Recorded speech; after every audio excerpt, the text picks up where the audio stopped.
दूध कौन से जानवर का सबसे अच्छा होता है? बेटी, दूध तो भैंस का ही सर्वोत्तम होता है। फिर तो आपको भैंसशाला चलानी चाहिए स्वामी जी। आप गौशाला चलाते हैं और दूध भैंस का सबसे अच्छा बता रहे हैं। वो इसलिए बेटी क्योंकि आपने दूध के विषय में पूछा है, और दूध भैंस का ही उत्तम होता है। तो फिर गाय का दूध स्वामी जी? बेटी, गाय का दूध दूध नहीं, अमृत होता है। और हमारे लिए गाय जानवर नहीं, हमारी माँ है। वो कैसे स्वामी जी? बेटी, हमारे शास्त्रों में स्पष्ट उल्लेख है, गावो विश्वस्व मातरः, गाय संपूर्ण विश्व की माता है।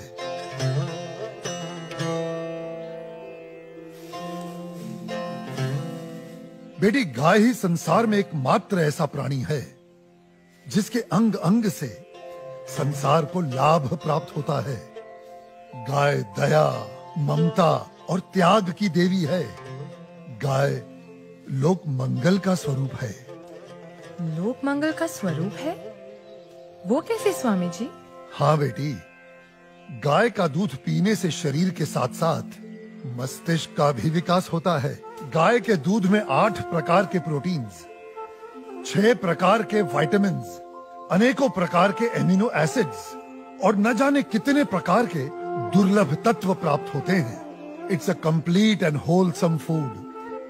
ये मानव शरीर के प्रत्येक रोगों के लिए वरदान है, इसीलिए ये अमृत है। अब तुम गौमूत्र को ही ले लो। गौमूत्र बेटी अद्भुत औषधि है, और हमारे आयुर्वेद में तो कई सारी जीवन रक्षक दवाएं गौमूत्र को केंद्रित करके ही बनाई जाती हैं। अच्छा। क्या आपको पता है, अमेरिका अपनी दवाइयां बनाने के लिए काऊ यूरिन इंडिया से ही इंपोर्ट करता है। रियली? अब आओ गोबर पर।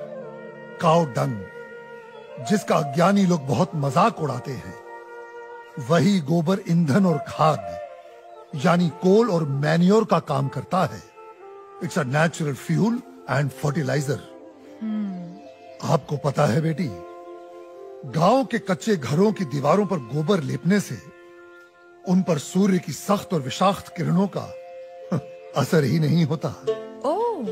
बेटी, हमारे शास्त्रों में कहा गया है कि गाय के खुरों से उड़ी धूल यानी गोधूली अपने मस्तक पर लगाना तमाम तीर्थों में स्नान करने के बराबर है।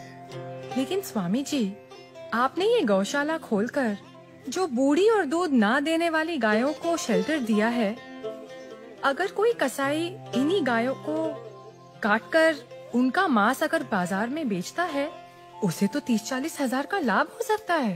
लेकिन आपने तो इन बूढ़ी गायों को शरण देकर उसके पेट पर तो लात मार दी है।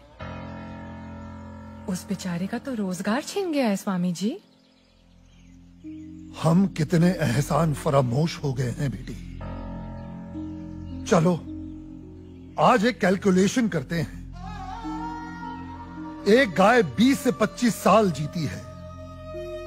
वो अपने जीवन काल में 15 साल हर रोज 15 से 20 लीटर दूध देती है। इसका मतलब एक साल में हुए तकरीबन 7,000 लीटर दूध, और 15 साल में हुए 1,05,000 लीटर दूध।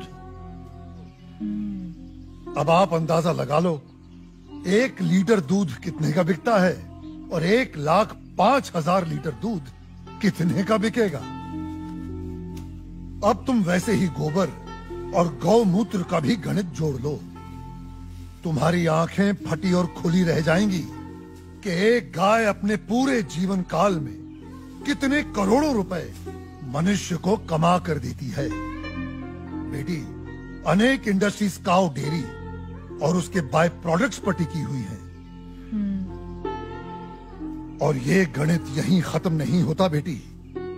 उसकी मृत्यु के उपरांत उसकी चमड़ी, उसकी अस्थियां भी काम में आती हैं। उससे भी लोग पैसे कमाते हैं। और आप 30-40 हजार रुपयों की खातिर उस ममता की मूर्त को जीवित काट कर व्यापार करने की बात कर रही हो, उसे खाने की बात कर रही हो।